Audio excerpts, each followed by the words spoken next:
Olá, gente, boa noite. Estamos dando início à nossa live da Comissão de Propriedade Intelectual da OAB do Guarujá. Agradeço a presença de todos e estou muito feliz em estar aqui. Aproveito para cumprimentar o presidente da OAB do Guarujá, Dr. Marcelo Henrique Garcia. Também aproveito para cumprimentar a nossa presidente da nossa comissão, doutora Soraya Embaçaí de Melo. Me chamo Caroline Janjúlio, serei uma moderadora do nosso bate-papo e o tema de hoje é due diligence em propriedade intelectual. Por favor, aproveite a oportunidade de participar da nossa comissão, de fazerem perguntas e que esse tema ele é muito importante, porém ele é muito pouco explorado. Como citei, me chamo Caroline, sou advogada, especialista em direito empresarial, graduada em gestão comercial com ênfase em moda, também em gestão de recursos humanos e membro aqui da Comissão de Propriedade Intelectual da OAB do Guarujá. Também sou vice-presidente da Comissão de Propriedade Intelectual da OAB de Santos. Muito obrigada à presença de todos, estou muito feliz de estar com vocês nessa noite. Bom, vou chamar os meus colegas que hoje irão debater comigo esse tema. Quem irá participar conosco essa noite é a doutora Karina Lucena e o doutor Tiago Balbino. Boa noite, doutor Tiago. Boa Boa noite. noite, doutora Karina. Boa noite, doutora. Tudo bem? Boa noite. Sejam muito bem-vindos. Muito obrigado. Obrigada. Bom, eu vou começar a apresentação de vocês, certo? Então, eu vou começar com a doutora Karina. Bom, a doutora Karina Lucena, ela é advogada, membro também da nossa comissão aqui de Propriedade Intelectual da OAB do Guarujá. Ela é mestranda em Propriedade Intelectual e Inovação pela UFIBA, né? UFBA, desculpa, gente, UFBA. Especialista em Direito Público e membro também da Comissão de Propriedade Intelectual da Bahia. O Dr. Tiago Balbino também é advogado e membro da nossa Comissão de Propriedade Intelectual da OAB do Guarujá. Ele é especialista em Direito Empresarial pela Escola de Direito de Fundação Getúlio Vargas, possui sólida atuação em propriedade intelectual, contratos e societário, bem como valuation em marcas. Bom, muito obrigado, pessoal, pela presença de vocês, tanto dos meus colegas que irão debater comigo esse tema, assim como os nossos participantes que estão com a gente aqui para ver o nosso bate-papo, né? Que é um bate-papo hoje, né? Com certeza. Bom, como citei, hoje é um tema extremamente importante. Porém, ele é um tema que não é muito debatido hoje em dia, né? Mas hoje vocês irão conhecer e acredito que vão amar como a gente amou esse tema e ama esse tema. Vamos lá. Eu vou começar explicando um pouco o que é o due diligence, tá? Vamos lá. Bom, na verdade, ele nada mais é que uma auditoria. Bom, é uma auditoria que ela é feita no portfólio de direitos em propriedade intelectual. E ela avalia e identifica a situação legal das empresas e as ameaças e novas oportunidades de um negócio. Ela é um processo que é extremamente fundamental para garantir a segurança dos investidores e empresas que estão envolvidas nesses processos de fusões e aquisições ou na captação de recursos. Bom, a propriedade intelectual, ela representa o conjunto de ativos intangíveis que agregam valor e competitividade às empresas.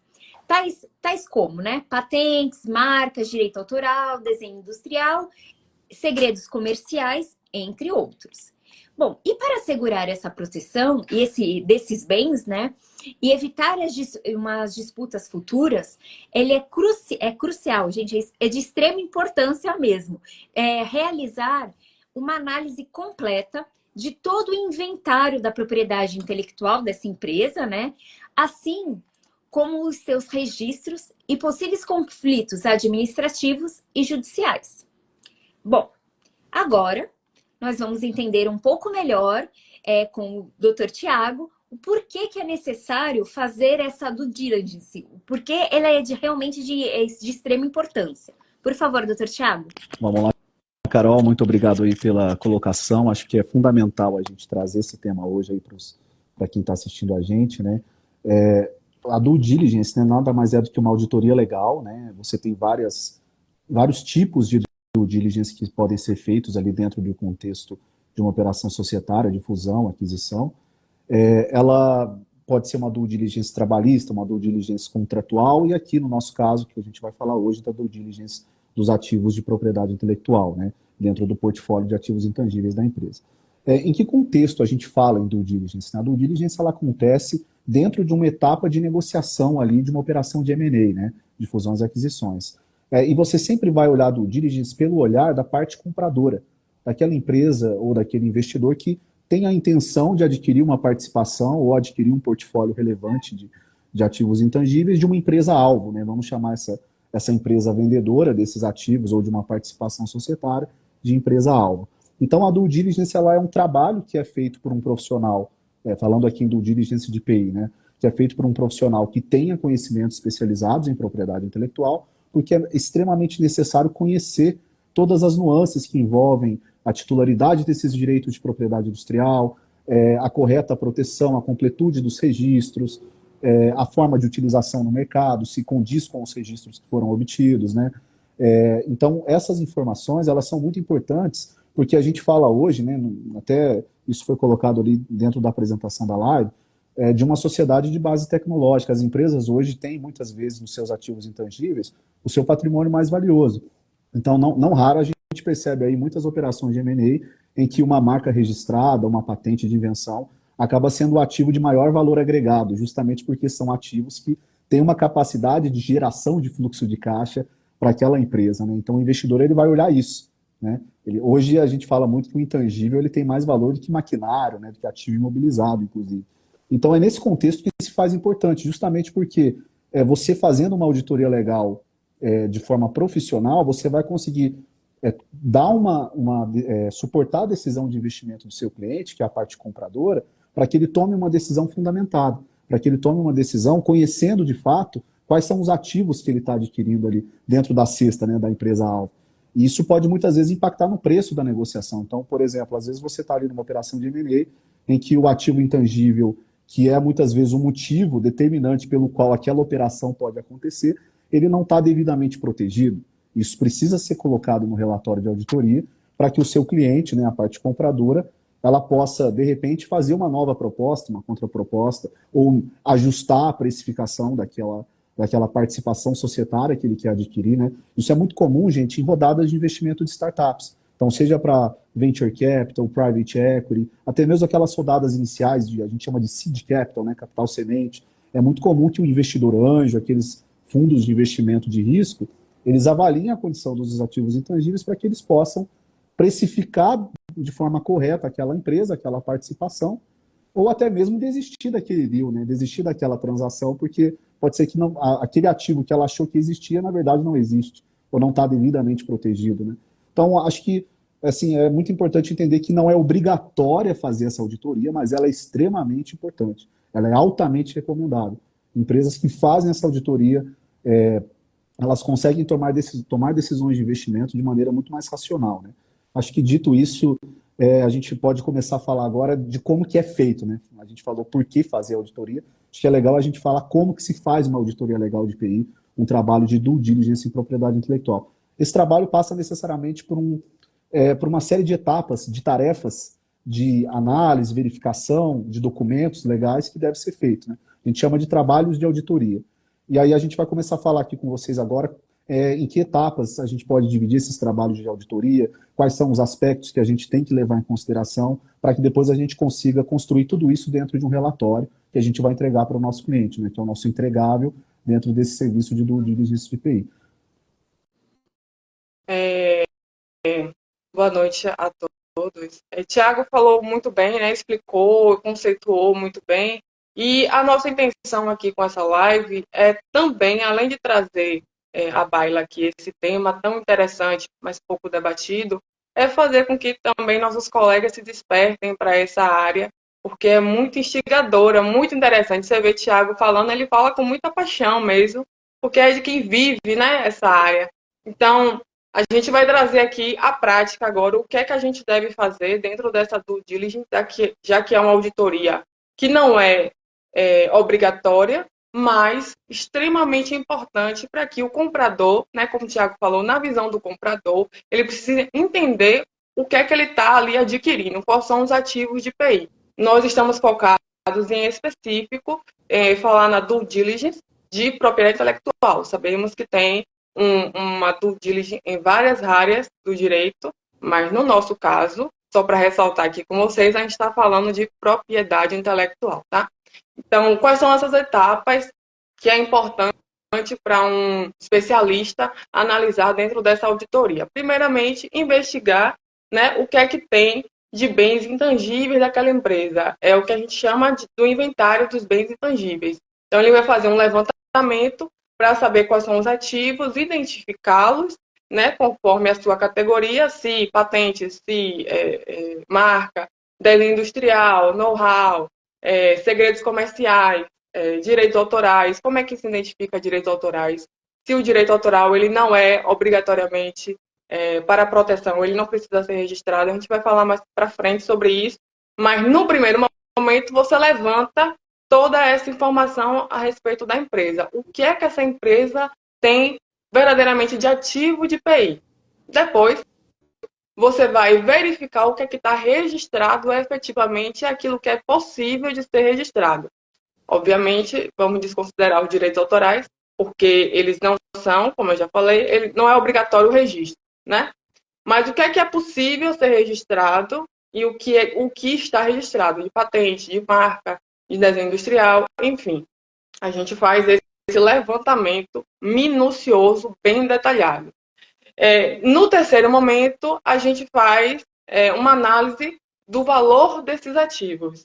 Mas quem vai dar o valor desses ativos não somos nós, os advogados, e sim um auditor específico, especializado nessa área. Então, recapitulando, nós temos 3 etapas que a gente separou aqui para vocês. Primeiro, identificar, importantíssimo, identificar quais são esses ativos de IPI.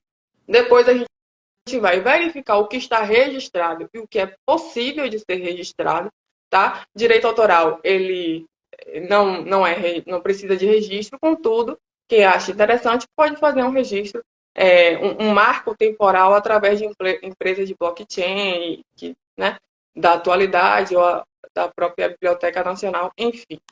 Esse é o primeiro momento, e com relação ao valor do ativo, não é a gente que dá esse valor, e sim um auditor.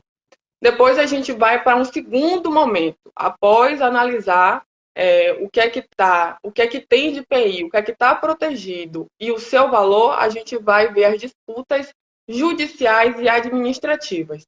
Disputas de titularidade, que pode ter alguns questionamentos com relação aos direitos autorais, oposições de marca, algo relacionado a patentes. A gente vai fazer essa busca realmente minuciosa para entender o que é que pode ter ali de conflito, o que é que existe, o que é que pode vir até de conflito, né, na esfera administrativa ou judicial. O que é que teve de violação, tanto dessa empresa, né, que está se propondo a ser vendida, ela violando ou que violaram dela, né? Você faz os 2 ângulos, você pega os 2 momentos. Então, primeiro você analisa o que é que essa empresa, o que dessa empresa foi violado, né? O que é que você pode fazer enquanto profissional com relação a essa violação, o que é que essa violação vai impactar no valor final da compra e o que é que pode ser feito, né? Quais são as ações que você pode fazer com relação a essas violações. E os litígios em andamento em si. A gente sabe que litígio judicial ele tem um custo, né? O administrativo também, e isso, inevitavelmente, vai impactar, né? no risco do negócio e vai impactar no valor ali de venda.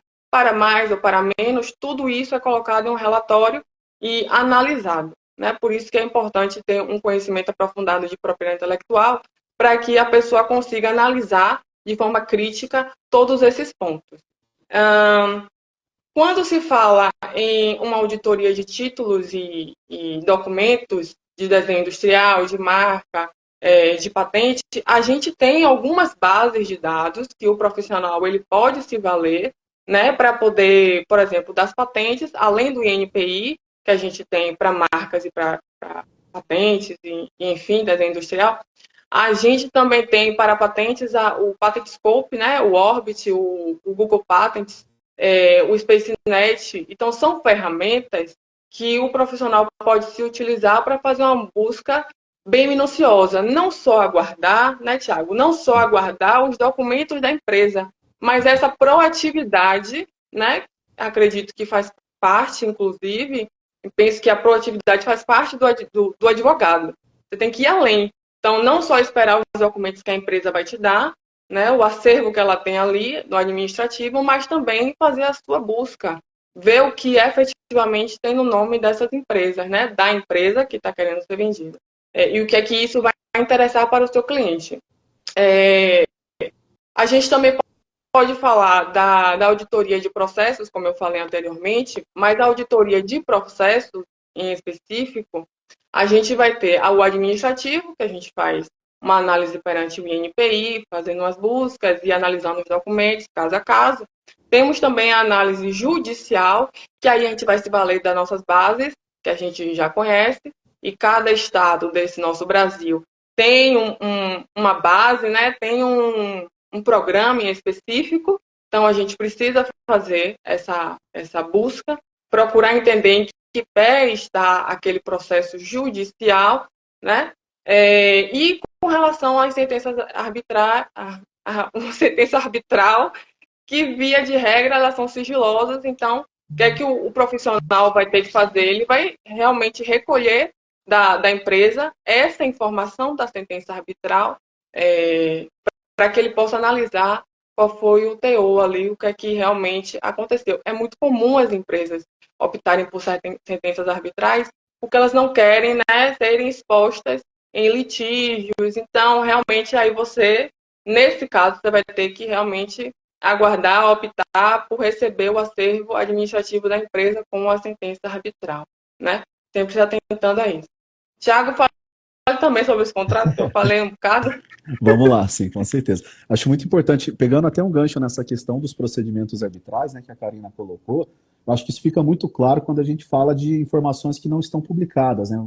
Eu mesmo tive um caso no escritório envolvendo um segredo industrial que, se você fosse levar isso para uma disputa judicial, você teria que colocar lá gravar em sigilo o documento no processo, né, no PJE, mas de toda forma a gente sabe que outras pessoas, né, conseguiriam ter acesso àquele arquivo ali dentro do tribunal, né? Então, assim, você não tem um sigilo tão grande.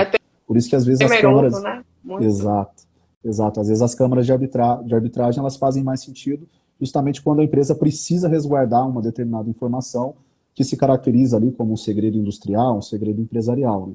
E assim, falando ainda dentro desse fluxograma, né, das etapas do trabalho de auditoria legal de PI, um tópico também que é muito importante a gente levar em consideração é um tópico ligado à análise dos contratos da empresa, né, do acervo de contratos. Mas eu não falo de qualquer contrato aqui, né, eu falo mais dos contratos de propriedade intelectual, né, na sua essência, e também aqueles contratos que tenham repercussões na matriz de PI da empresa-alvo. Então, por exemplo, quando eu falo em licenciamento de exploração de patente, licença de uso de marca, é muito claro que esse contrato precisa ser analisado, né? Se houver algum contrato dessa natureza, o trabalho de auditoria vai ter que se debruçar sobre esses documentos, verificar o status dessas cláusulas, a situação do contrato, né? Como que ele está sendo gerenciado pela empresa-alvo, até mesmo para identificar possíveis passivos contingentes, né? E esses passivos contingentes, eles podem impactar no preço da negociação, sem sombra de dúvidas. Então, esses contratos, eles são de muita importância no trabalho de auditoria. A gente fala também até de outros contratos que tenham cláusulas de PI que sejam relevantes, de repente um contrato de parceria comercial, ou até mesmo contratos que não são tão de PI assim, contratos, por exemplo, na área societária, né? O contrato de vesting, ou um contrato de opção de subscrição de cota de uma sociedade. Você pode ter ali condições dentro daquele contrato que estão ligadas a direitos de propriedade intelectual. A exemplo de situações em que você tem um engenheiro, que às vezes ele é um sócio, né, dentro do negócio, de uma startup, e esse engenheiro ele vai contribuir com o desenvolvimento de códigos para uma determinada plataforma, e não fica muito claro ali naquele contrato se ele vai ser um autor e ele vai ter os direitos de exploração daquilo.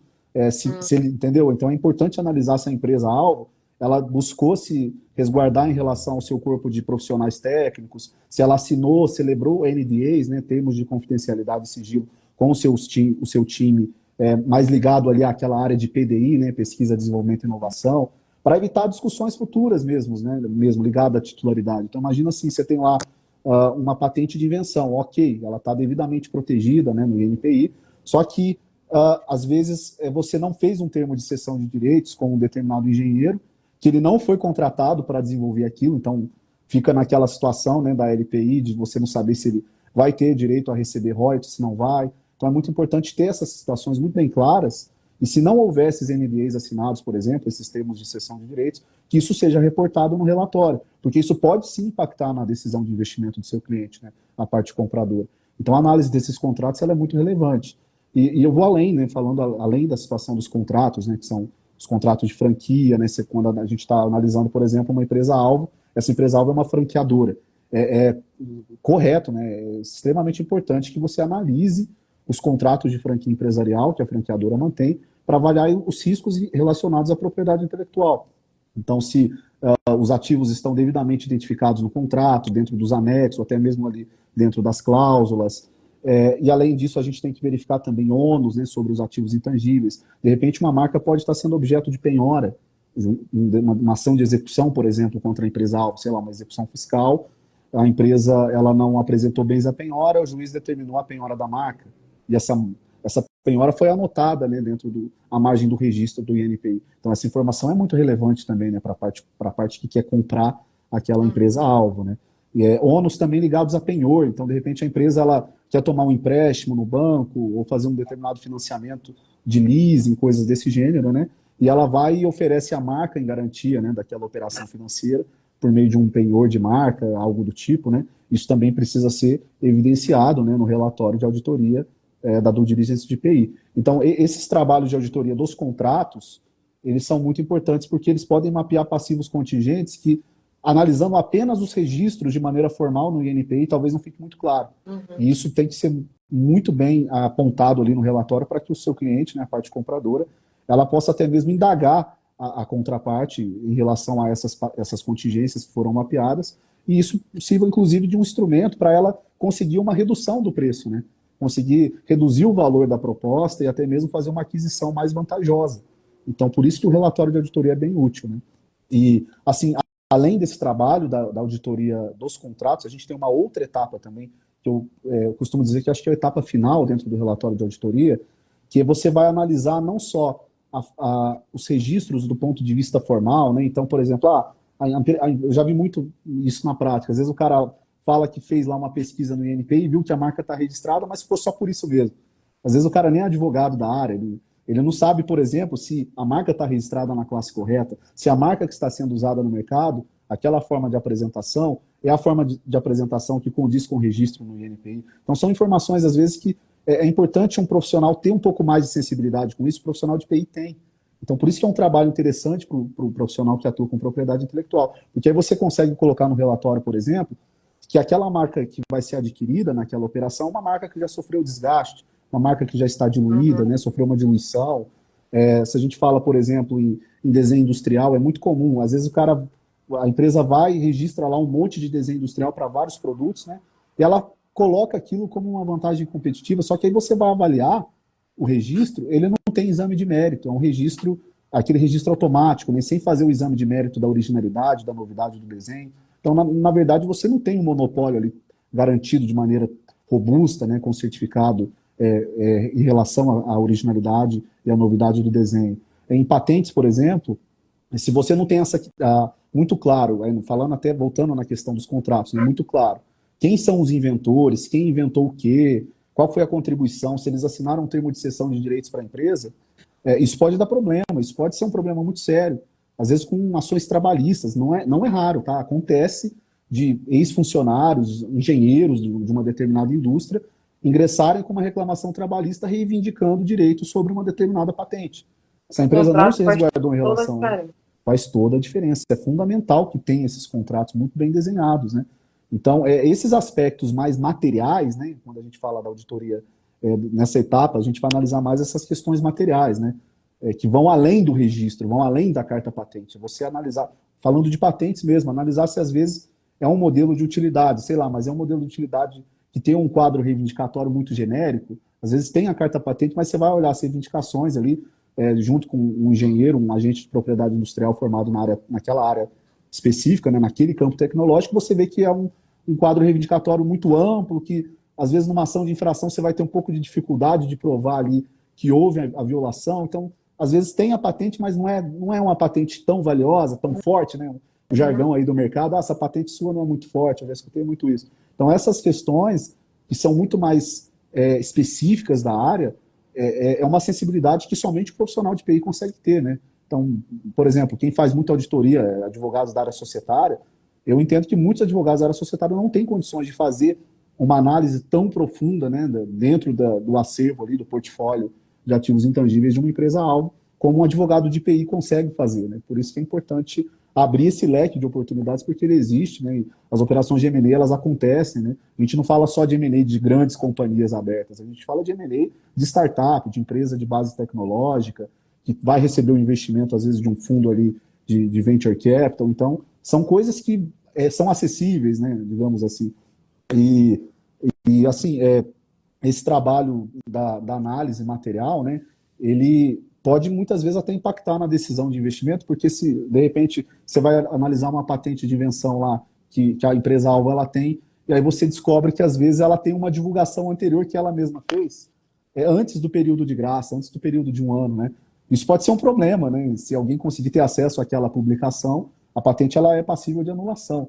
Então, todos esses passivos contingentes, eles são identificados dentro de um relatório de auditoria de PI feito de maneira profissional, porque aí você vai conseguir reportar nesse documento todas essas informações relevantes para que o cliente consiga tomar uma decisão de investimento muito mais fundamentada, né?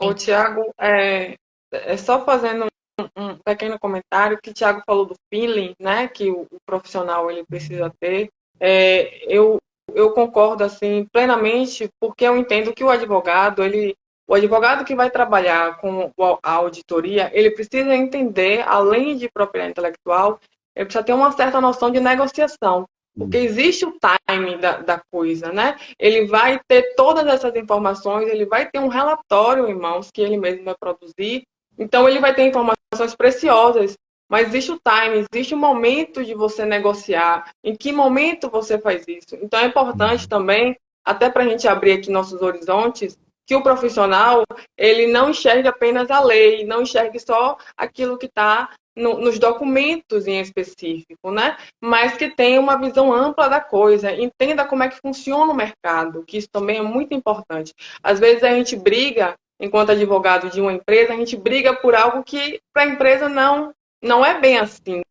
sabe? Isso acontece muito, porque falta, às vezes, essa concepção do que é uma negociação de fato. Então, Exatamente. Karina, e agora que você também citou isso, é uma coisa também, que agora que você falou de a gente ter uma visão mais ampla, é o mesmo caso dos contadores. Porque, por exemplo, no caso de uma fusão, de uma aquisição, dessas coisas, a gente sabe que também precisa de um contador, uma pessoa de economia, alguma coisa assim. Só que se o certo mesmo, o correto seria a empresa que seja, ele ter o contador, o advogado, cada um no seu ramo. Mas a gente sabe que não é bem assim, né? Não é sempre que acontece assim desse jeitinho. Mas, ao mesmo tempo, o contador ele também tem que ter uma visão de lei. Porque não adianta daí ele ficar focado só na contabilidade, no balanço do balanço patrimonial, nas contas, essas coisas, se ele também não tiver uma visão ampla. Porque não é só isso que basta para ele. Se ele for fazer uma auditoria, ele também tem que saber um pouco de lei. Então, também para os dois lados, né? Isso que também é muito interessante, porque também o advogado, ele tem que ter uma visão mais ampla, não é uma coisa também só restrita, e os outros profissionais, independente da área, também tem que ter essa visão ampla, porque fica um pouco complicado, porque o certo seria ter cada um na sua área, mas a gente sabe que não é bem assim que acontece, né? Então, também é uma coisa a se pensar, acho que todos os profissionais têm que ter uma visão mais ampla. A gente não pode ficar sempre no restrito, né? É só isso que eu sei e acabou, fim de papo. Eu acho que isso daí, né, é uma questão que a gente vê muito também, que não tem esse intercâmbio, né? O contador não conversa com o advogado não conversa com o profissional de finanças, e aí acaba que a transação acontece, tem falha na Uhum. comunicação, e isso acaba sendo assim, judicializado. Então, não é interessante, né? Acho que tem que ter essa comunicação, porque o nosso trabalho, né, nós, enquanto advogados de TI, quando a gente coloca essas informações no relatório, isso também vai ajudar o profissional de finanças que vai avaliar. Então, o profissional de finanças, ele faz o valuation, né? Então, ele vai lá, vai analisar balanço patrimonial, demonstrações de resultado, vai projetar fluxo de caixa, vai descontar uma taxa ali de risco no negócio. Essa taxa de risco, ela é baseada na situação que ele vai mapear dentro desses relatórios de auditoria.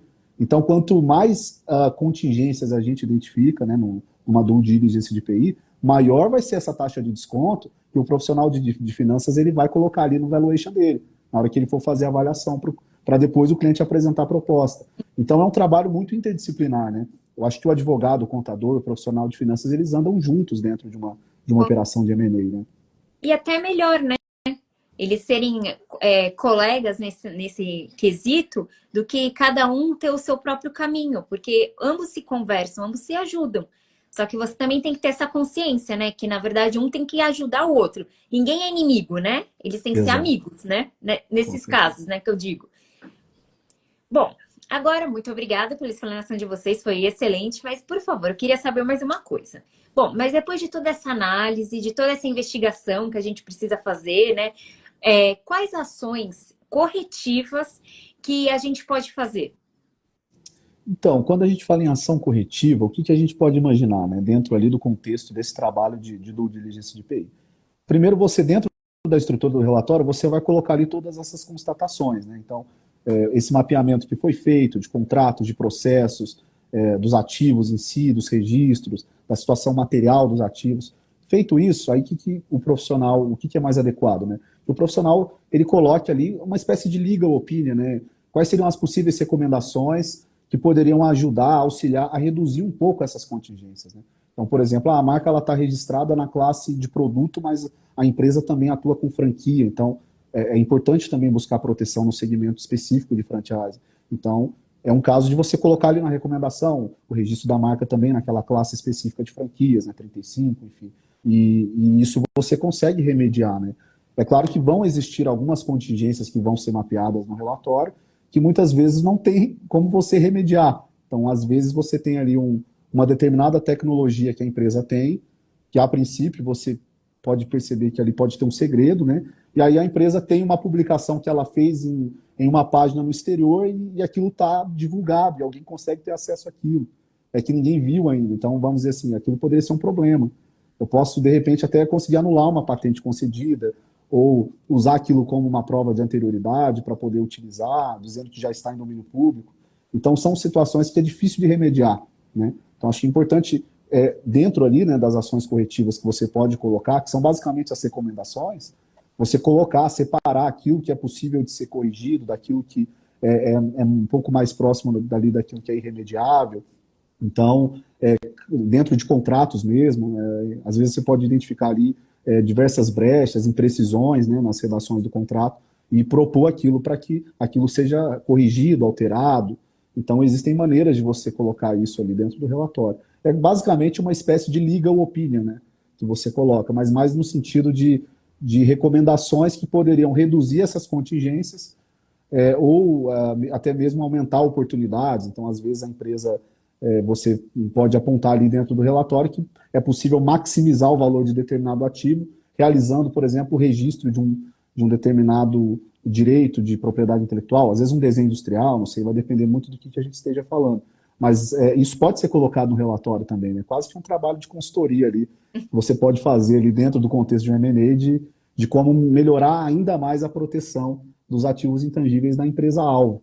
Então, é interessante, sim, eu acho muito pertinente colocar isso, registrar isso no relatório de auditoria, porque aí você está entregando ainda mais para o seu cliente, né? Você não está só entregando para ele os riscos que foram identificados no relatório, mas você também pode apontar para ele os caminhos para corrigir, mitigar esses riscos e até mesmo identificar oportunidades ali que ele pode explorar caso ele venha a concretizar a operação, né?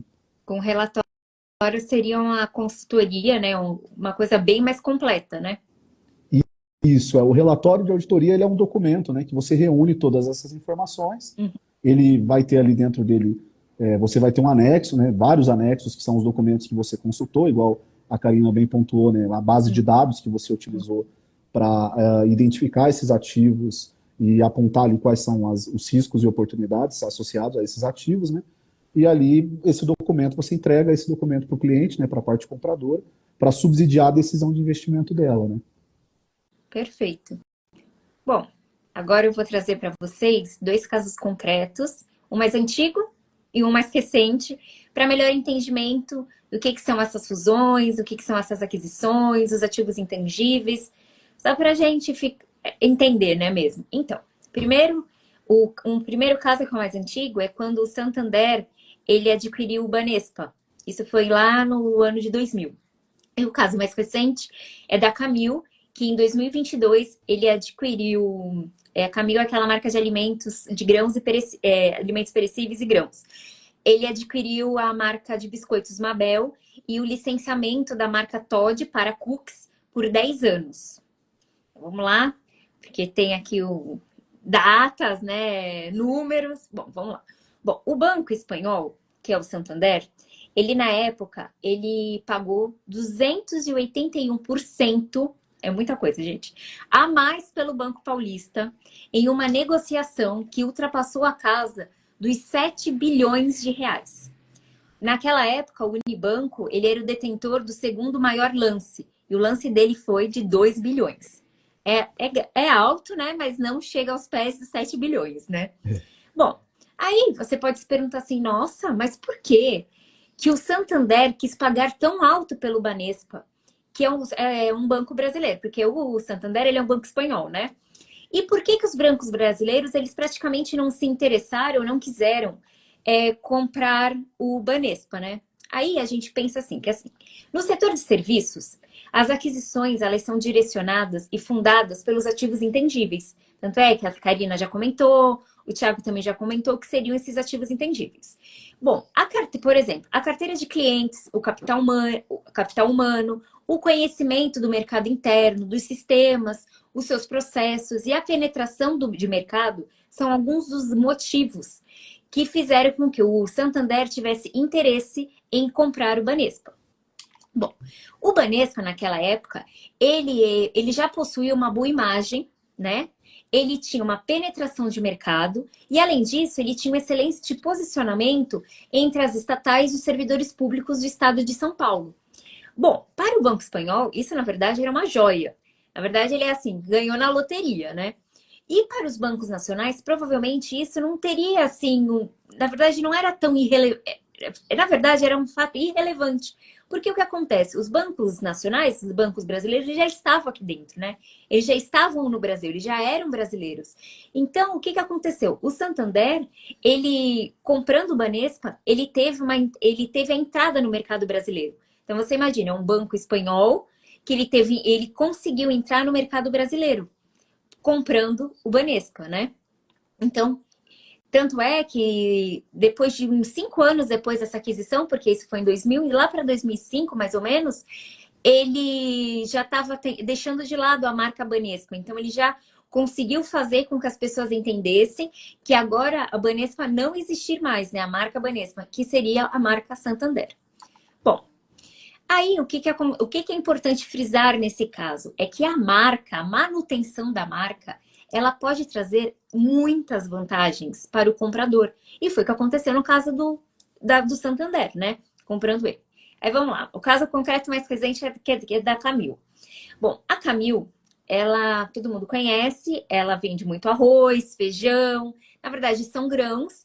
E ela é uma marca de alimentos perecíveis. É assim que ela é conhecida, né? Bom, agora em 2022, ela adquiriu a marca Mabel de biscoitos.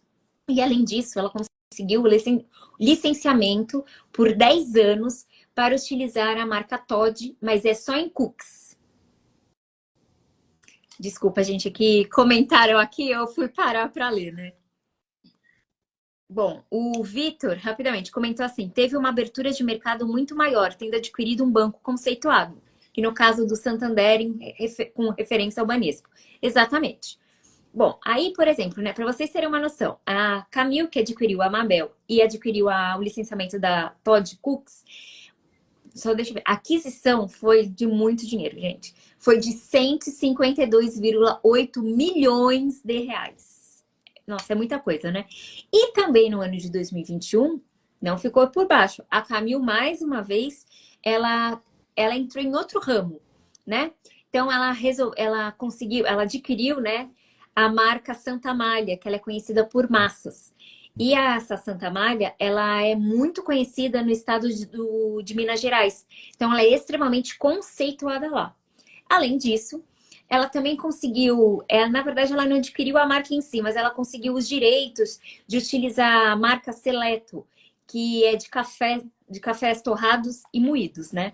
Aí você também pode se perguntar assim, por que a Camil, uma empresa de grãos, de alimentos perecíveis, ela resolveu foi o quê? Resolveu da cabeça dela adquirir biscoito, cookie, massa. Por que que ela teve essa ideia? O que que aconteceu para, né?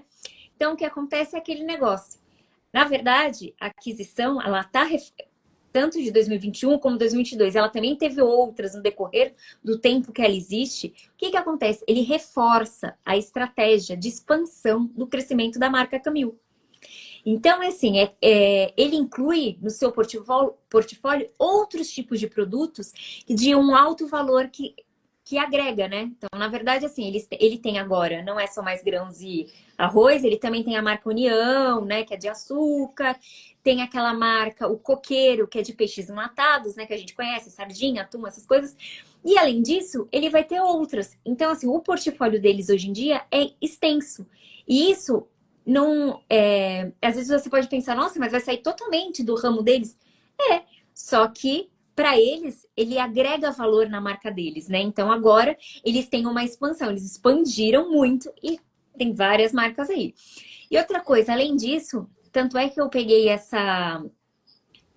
isso que eu vou citar, essa citação no próprio site da Camil, que eles dizem o seguinte, que a diversidade de negócios para eles, além de reduzir o risco e aumentar a sinergia estrutural e de custos, ela permite o ganho de escala e maior expertise em diferentes modelos de distribuição. Então, antes também deles fazerem essas fusões, essas aquisições, essas compras, eles também têm que falar com os acionistas, essas coisas e tal. Eles pensam muito o que vai acontecer quando eu comprar essa marca, ou comprar esse produto, que seja. Vai expandir? Eu vou ficar desconhecida? Também tudo isso é um estudo, né? E tanto é que, como o Thiago e a Karina mesmo comentaram, você precisa de profissionais especializados para você justamente, antes de você querer dar esse dinheiro, que é bilhões, milhões, você ter certeza que aquilo vai valer a pena para sua marca expandir.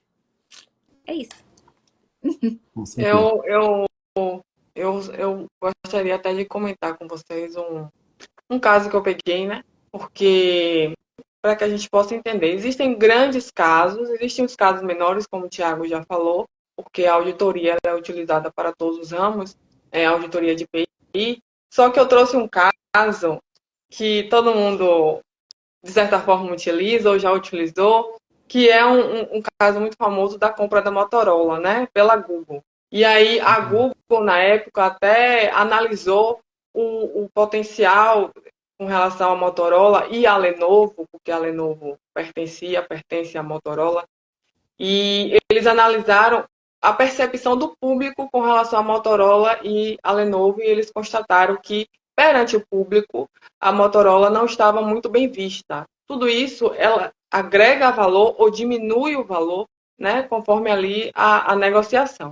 Agora, uma coisa interessante é que a auditoria nesse negócio entre a Motorola e a Google, eu separei aqui, foi de um investimento de 12,5 bilhões, isso em 2012, envolveu uma due diligence bem aprofundada de patentes, né? Que a Google queria saber o que é que ela estava adquirindo ali da Motorola. E a CNN, na época, ela noticiou, eu separei aqui para vocês, que a gente que faz mestrado, a gente fica com a mania de trazer a fonte de tudo. Então, a CNN, ela informou na época que a compra da Motorola deu ao Google acesso a mais de 17 mil patentes, além de outras 7,5 mil que estavam aguardando aprovação. Naquela época, né? Que estavam até então aguardando aprovação.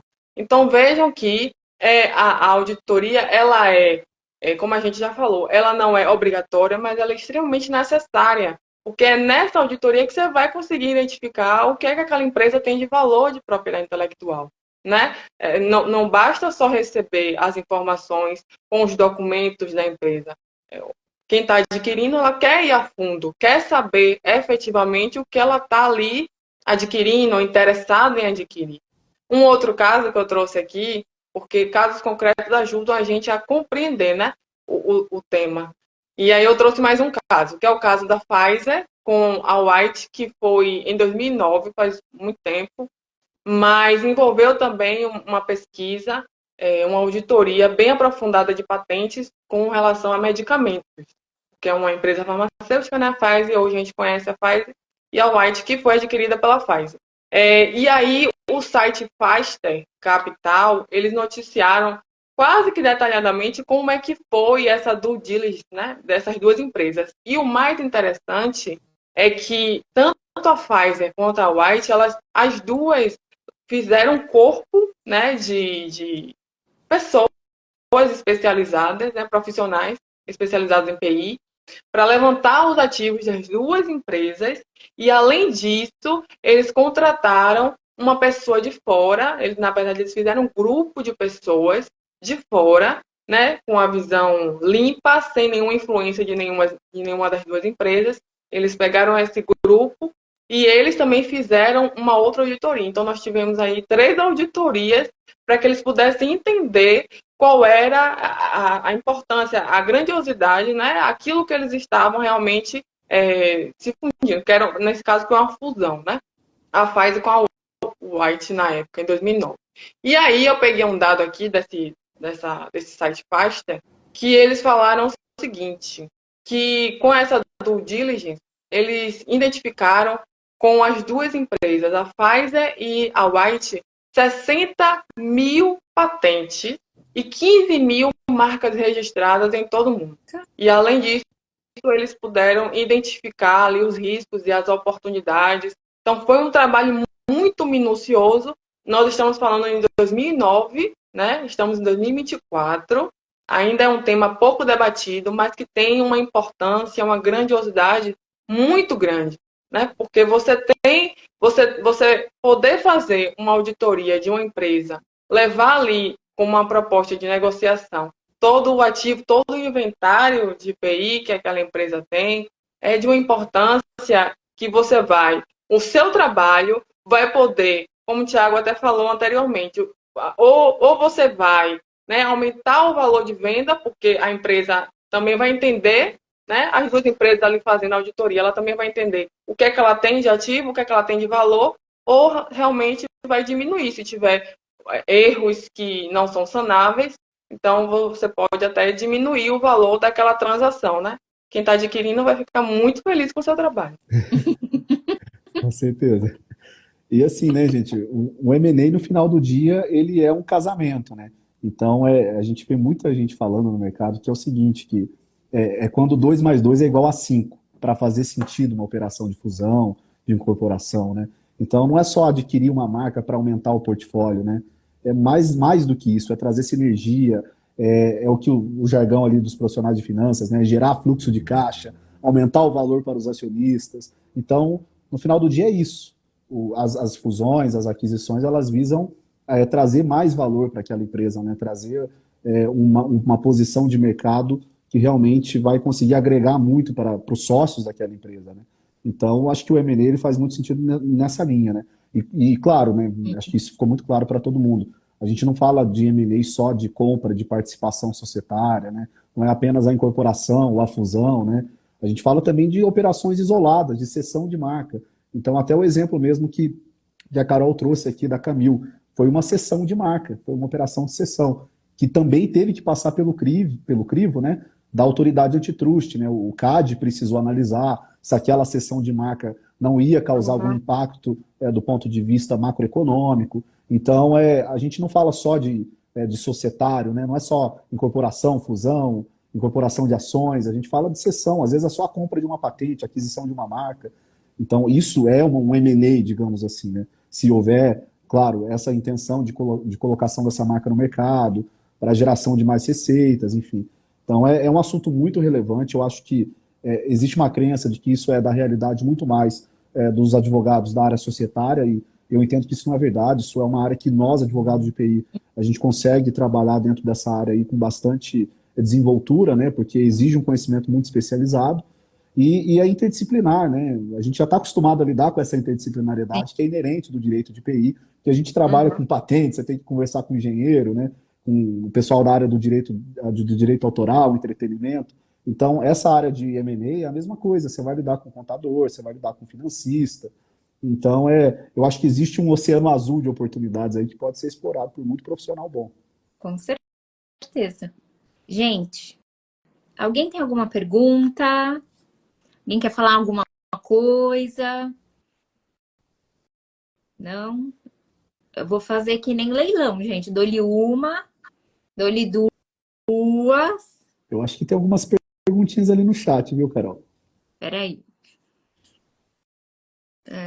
É que, gente, eu uso óculos, né? Mas, bom, só um minutinho. Eu não consigo ver. Quando estava passando aqui, eu conseguia ver alguns comentários, mas pergunta em si não. Tem comentários. Boa Perguntaram noite. aqui a Thaís se vai ficar gravada. Vai, Thaís, vai ficar gravada na comissão da OAB Guarujá aqui no Instagram.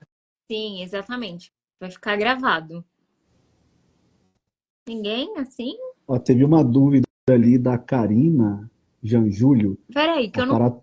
enxergando. Pra mim não tá aparecendo. Agora apareceu para mim. É uma dúvida. Para atuar com due diligence, é necessário pós ou curso livre? Então, É uma pergunta posso interessante. responder? Por Fica favor. à vontade. Vamos lá. Nesse caso, Karina, não é necessário, tá? Você atuar com due diligence, você não precisa fazer um curso específico ou ter alguma certificação. Esse trabalho de auditoria legal, ele é diferente daquela auditoria contábil que é feita pelos auditores independentes. Esses sim precisam ter a certificação, né, do Conselho Federal de Contabilidade, obter o registro da CVM, mas no nosso caso aqui a finalidade é outra. A gente faz uma due diligence legal para suportar uma decisão de investimento de um cliente numa operação de M&A. Então é muito específico, não é necessário fazer nenhum curso, ter nenhuma certificação. É claro que é extremamente recomendável que o profissional tenha conhecimentos, obviamente, muito aprofundados em propriedade intelectual, e também tenha conhecimentos ali bastante razoáveis, relacionados a direito societário, né, a esses contextos ligados a operações de M&A, né, acho que é muito importante também. Bom, temos outra pergunta. Antes só de fazer a pergunta, realmente, Thaís, nós esquecemos também de avisar, como a doutora Soraya acabou de até frisar, que essa live ela vai estar salva na OAB Guarujá e também no canal do YouTube da Liga Nacional da Propriedade Intelectual, tá? Depois ela vai ficar lá gravada e você pode ver várias e várias vezes, passar para os seus amigos, compartilhar com todos, tá? Por favor. Bom, a outra pergunta é a seguinte: quem realiza a due diligence de PI? Quem realiza a due Posso diligence? responder? Pode responder, vai lá, Karina. Porque casa até com o final da sua fala, Tiago, da pergunta anterior. Quem realiza são os profissionais especializados realmente em PI, com conhecimento amplo em propriedade intelectual. Não é só o conhecimento em marca, em patente, em desenho industrial, mas um conhecimento verdadeiramente amplo e aprofundado. Assim como os engenheiros que trabalham com patentes, enfim. São pessoas, como todo advogados, que têm essa especialidade, não como pode, mas essa especialidade realmente de trabalho. Contudo, eu, né, entendo que, algo que eu estava até conversando com o pessoal, que eu vejo uma pequena limitação no trabalho de quem não é advogado. Porque quando você vai fazer uma auditoria que é judicial, o administrativo até quem não é do meio até consegue ter acesso ao sistema. Mas judicial, por você ter um sistema jurídico, né, diferente em cada estado, em que para você ter acesso, ou você é parte, ou você é advogado, sendo advogado melhor ainda. Então, eu acredito que para fazer essa auditoria de processos judiciais, vai precisar, seria interessantíssimo ser um advogado. Além disso, porque é o advogado que vai entender, né, o que é que está ali naquele processo, em que fase está aquele processo, se já finalizou, se não finalizou, se está na fase de conhecimento. Enfim, é o advogado que vai conseguir compreender até uma sentença do juiz, que a gente sabe que a gente tem o nosso juridiquês realmente. Então, eu vejo um pequeno entrave nisso, nesse aspecto. Contudo, quem é especializado na área, em PI, pode fazer, sim, a due diligence. O advogado de PI, ele tem uma vantagem competitiva, né, Karina? Acho que ele consegue ter acesso a todos esses bancos de dados, tanto banco de dados de escritórios, né, de patentes, banco de dados de processos judiciais, e ele tem mais condições ali de fazer uma análise contratual. Às vezes, um profissional que não é formado, né, não é advogado, talvez nesses aspectos ele vai ter um pouco mais de dificuldade, né, de conseguir desenvolver o trabalho. Exatamente. Ó, teve aqui um comentário, tá? Do Dr. Carlos André Rich. Espero que tenha certo. Rich. Chique. É meu colega daqui da comissão. Olha, ele estava falando, viu, que pelo menos na da Bahia. Bahia tem carência de profissionais que façam o trabalho de valoração dos bens intangíveis. Viu, dona Karina? Doutora Karina, olha. Infelizmente, aqui na Bahia, até outro dia, a área de PI ainda não era muito difundida, né? E aí a gente começa a ter alguns escritórios especializados na área de alguns anos para cá, mas não era algo muito difundido realmente. E com relação à valorização, realmente, aqui ainda é carente. Obrigada, Carlos, por você estar aqui. Ele faz parte, junto comigo, da comissão da OAB da Bahia. Muito obrigada. Temos uma outra pergunta, gente. Bom, a Thaís Mayumi Kurita, vamos lá. A due diligence de marca, numa operação de M&A, vai dar o valor da marca? São 3 perguntas, tá, gente? Vai dar o valor da marca? Vai dizer o quanto ela vale como um bem móvel? Ótima pergunta da Thaís, advogada de franquias aí, né? Tem um amplo conhecimento também desse segmento de transferência de tecnologia, né? De know-how. Então, Thaís, o trabalho de valuation, né? Ele, dentro do contexto de um M&A, e que o advogado de PI vai fazer essa auditoria legal, né? Nos intangíveis, ele vai ser feito por um outro profissional numa etapa subsequente, que é o profissional de finanças ou contabilista que tenha um conhecimento ali mais especializado em avaliação, né? E aí ele vai fazer esse valuation baseado no relatório de auditoria legal de PI. Por quê? Porque o valuation que vai ser feito, até a gente falou logo no início lá, esse valuation do profissional de finanças, ele tem que levar em consideração uma taxa de risco, que é uma taxa de desconto que ele vai aplicar na hora que ele vai projetar os fluxos de caixa da marca. Então, por exemplo, numa aquisição da marca, como ele é um ativo intangível, ele tem um valor que é extra contábil, né? Então, o profissional de finanças ele precisa apurar o valor justo do ativo. E para ele apurar o valor justo, ele vai ter que fazer projeções, né, com base ali em realidades de mercado para aquele segmento da marca, e ele vai ter que aplicar uma taxa de desconto. Essa taxa de desconto que ele vai aplicar é baseada no risco que foi mapeado na fase anterior, que é a fase da due diligence. Então, se no relatório de auditoria legal o profissional de PI, ele identifica uma série de incompletudes nos registros, incongruências, falhas que podem ali abrir espaço para discussão judicial sobre a validade ou sobre o alcance da proteção de uma marca, de uma patente, aquilo vai ser uma contingência, é um passivo contingente e precisa ser identificado. Esse passivo contingente, ele tem um potencial de aumentar essa taxa de risco. Então, quanto maior a taxa de risco que você vai colocar na avaliação, no valuation, né, o profissional de finanças, menos vai ser o valor, né, o montante total daquela projeção de fluxo de caixa que o profissional vai fazer. Então, o nosso trabalho aqui é mais subsidiar a etapa seguinte de valuation que o profissional de finanças vai fazer. Mas nós, advogados de PI, em regra, a gente não faz esse trabalho. É um trabalho que exige um conhecimento mais aprofundado de análise de balanços, projeções de fluxo de caixa. Então, é um conhecimento que transita muito mais ali no campo da contabilidade societária e de finanças. Mas, é claro, a análise desses ativos intangíveis do ponto de vista legal é o profissional de PI que é o profissional mais capacitado e mais qualificado para fazer essa análise de maneira completa e aprofundada, né? Thiago, muito obrigado pela sua resposta. Obrigada também, Karina, pelas suas respostas, por toda a explanação. E a gente em conjunto.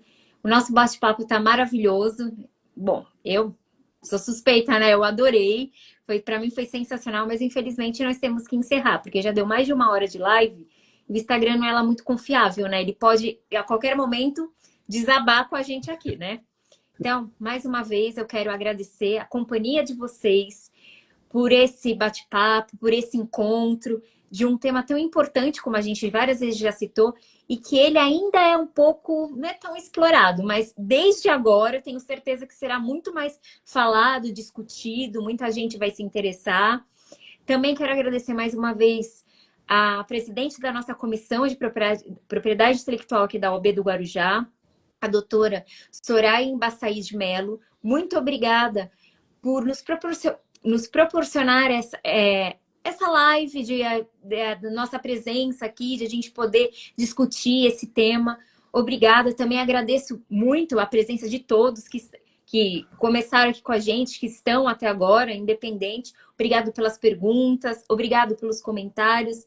Gente, muito obrigado mesmo de coração. Foi ótimo, excelente. Desejo uma ótima noite para todos. Obrigada, Karina, mais uma vez. Obrigada, Thiago. Obrigada, Obrigado. Muito obrigada, gente. Obrigado, gente. Agora, Até mais. Boa Obrigada, noite. gente. Boa noite. Tchau, tchau. boa noite, gente.